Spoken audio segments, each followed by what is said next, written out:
ఏ BJP party అయితే మనకు 10 సంవత్సరాలుగా అన్యాయం చేసిందో అదే బీజేపీ పార్టీతో చంద్రబాబు గారు పొత్తు పెట్టుకున్నారు. అదే బీజేపీ పార్టీకి జగన్మోహన్ రెడ్డి గారు తొత్తయ్యారు. ఒకరిదేమో బహిరంగ పొత్తు, జగన్మోహన్ రెడ్డి గారిదేమో అక్రమ పొత్తు. ఇద్దరికి తేడా లేదన్నా, ఇద్దరు బీజేపీ పార్టీతో కలిసే ఉన్నారు. 5 సంవత్సరాలుగా జగన్మోహన్ రెడ్డి గారు బీజేపీ పార్టీ పెట్టిన ప్రతి బిల్లును ఆమోదించాడు. ఆఖరికి మణిపూర్ ఘటనలో క్రైస్తవుల ఊచకోత జరిగినప్పటికీ కూడా ఆఖరికి ముస్లింలకు 4% రిజర్వేషన్ తీసేస్తాము అని బీజేపీ బెదిరిస్తున్నప్పటికీ కూడా జగన్మోహన్ రెడ్డి గారు అదే బీజేపీ పార్టీకి తొత్తయ్యారు. 5 సంవత్సరాలుగా వారు కోరిందల్లా చేశారు. మరి ఇలాంటి వాళ్లకు ఎందుకు ఓట్లేయాలి? రాజశేఖర రెడ్డి గారు బీజేపీ పార్టీకి వ్యతిరేకి కాదా? రాజశేఖర రెడ్డి గారు బీజేపీ పార్టీని ఎన్నిసార్లు వ్యతిరేకించలేదు? ఎందుకంటే బీజేపీ పార్టీ ఒక మతతత్వ పార్టీ కాబట్టి మతం పేరుతో తెచ్చిపెట్టాలి, ఆ మంటలో చలిగాచుకోవాలి. ఇదే బీజేపీకి తెలిసిన రాజకీయం. ఒక మతాన్ని అవమానించాలి, ఇంకో మతాన్ని రెచ్చగొట్టాలి. ఇదే బీజేపీకి తెలిసిన రాజకీయం. అందుకే రాజశేఖర రెడ్డి గారు బీజేపీ పార్టీని అంతగా వ్యతిరేకించారు. కానీ జగన్మోహన్ రెడ్డి గారు ఆయన కొడుకై ఉండి మణిపూర్ సంఘటన మన కళ్ళ ముందు జరిగినా కూడా అదే బీజేపీ పార్టీకి నో కాన్ఫిడెన్స్ మోషన్ లో మళ్ళీ మద్దతు ఇచ్చాడు జగన్మోహన్ రెడ్డి. అంటే ఈయన రాజశేఖర రెడ్డి గారి ఆశయాలు నిలబెడుతున్న వాడు ఎలా అవుతాడన్నా? ఒకసారి ఆలోచన సంక్రాంతులు పోయినాయి, ఒక్క జాబ్ క్యాలెండర్ అయినా వచ్చిందా? మరి ఎందుకు వేయాలమ్మా వీళ్ళకి ఓట్లు? జగన్మోహన్ రెడ్డి గారు 5 సంవత్సరాల క్రితం చెప్పిన మాట 2,30,000 ఉద్యోగాలు ఖాళీగా ఉన్నాయి, నేను అధికారం లేకొచ్చిన 6 నెలల్లో భర్తీ చేస్తానన్నాడు. 6 నెలలు గడిచిపోయింది, 5 సంవత్సరాలు కూడా గడిచిపోయింది. 2,25,000 ఉద్యోగ ప్రభుత్వ శాఖల్లో ఈ రోజు వరకు కూడా 2,25,000 ఉద్యోగాలు అలాగే ఖాళీగా ఉన్నాయి. మరి 5 సంవత్సరాలు ఏం చేసినట్టు? గుడ్డి గుర్రాలకు పళ్ళు తోమారా? ఏం చేసినట్టన్నా? ఎందుకు వేయాలి వీళ్ళకు ఓట్లు? 23,000 టీచర్ ఉద్యోగాలు ఉన్నాయన్నాడు జగన్మోహన్ రెడ్డి గారు. ముఖ్యమంత్రి కాకముందు ఇలాగే మైకు పట్టుకొని సిగ్గు లేదా చంద్రబాబు 7,000కే నోటిఫికేషన్లు ఇస్తున్నామని ఆ రోజు తిట్టిపోశాడు జగన్మోహన్ రెడ్డి గారు. మరి ఈ రోజు 5 సంవత్సరాల తర్వాత 23,000 టీచర్ ఉద్యోగాలు ఇంకా ఖాళీగానే ఉన్నాయి. ఎందుకంటే జగన్మోహన్ రెడ్డి గారు భర్తీ చేయలేదు కాబట్టి.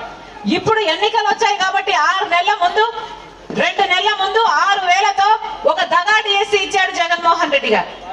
ముందెందుకు ఇవ్వలేదు? ఏం చేసినట్టు? 5 సంవత్సరాలు గడిచిపోయాయి. కనీసం కుంభకర్ణుడైనా 6 నెలలు నిద్రపోతాడు, 6 నెలలు పనిచేస్తాడే. మరి జగన్మోహన్ రెడ్డి గారు ఏం చేసినట్టు? ప్రజల కోసం ఆలోచన చేస్తున్నారా వీళ్ళు? ఏం చెప్పాడు జగన్మోహన్ రెడ్డి గారు? పూర్తి మద్యపాన నిషేధం చేస్తానన్నాడు. అయిందన్నా? పూర్తి మద్యపాన నిషేధం చేయకపోతే నేను మళ్ళీ వచ్చి ఓట్లు అడగనన్నాడు జగన్మోహన్ రెడ్డి గారు. అయిందా పూర్తి మద్యపాన నిషేధం? పూర్తి మద్యపాన నిషేధం కాలేదు కదా. ఈ రోజు సర్కారు ఏది అమ్ముతే అదే తాగాలట. ఏమమ్ముతున్నారు వీళ్ళు? ప్రపంచంలో ఎక్కడా లేనివి ఇక్కడ అమ్ముతున్నారు. భూమట, ప్రపంచంలో ఎక్కడా లేవన్నా, ఇక్కడే ఉన్నాయి. భూమట, 3 క్యాపిటల్ అట, స్పెషల్ స్టేటస్ అట, డిఎస్సి అట, ప్రెసిడెంట్ మెడల్ అట. అయ్యా జగన్మోహన్ రెడ్డి గారు వాగ్దానాలని ఎక్కడ ఓటికి ఎంత? 5, 2,000, 5,000 అంటే ఒకరు 5,000 ఒకరు 2,000.